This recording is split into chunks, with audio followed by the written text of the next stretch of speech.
السلام علیکم ورحمۃ اللہ وبرکاتہ۔ بسم اللہ الرحمن الرحیم۔ اس ویڈیو میں ماہ سفر کے بارے میں نے ذکر کیا ہے کہ حضور اکرم صلی اللہ علیہ وسلم فرماتے ہیں کہ ماہ سفر بڑی صحبت والا مہینہ ہے۔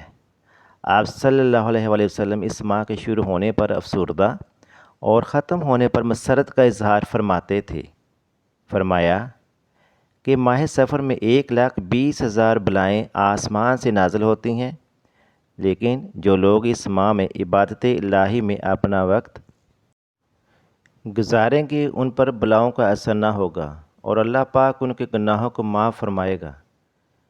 اس ماہ میں نفل نماز ادا کرنے کا طریقہ: ماہ سفر کا چاند دیکھ کر نماز مغرب اور نماز عشاء کے درمیان 4 رکعت نماز 2 سلام سے پڑھے۔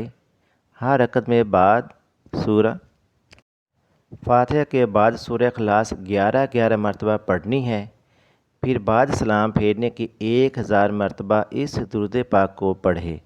اللہم صلی علی محمد النبی الامی ورحمۃ اللہ وبرکاتہ۔ ترجمہ: اللہ تعالیٰ اس نماز اور درود پاک پڑھنے والے کے تمام گناہ معاف فرما کے انشاءاللہ تعالیٰ مغفرت فرمائے گا۔ آپ سے گزارش ہے کہ آپ ہماری ویڈیو کو لائک کریں، چینل کو سبسکرائب کریں اور بیل نوٹیفیکیشن کو آن کریں تاکہ آپ کو آنے والی ہر نئی ویڈیو کا نوٹیفیکیشن مل سکے۔ شکریہ۔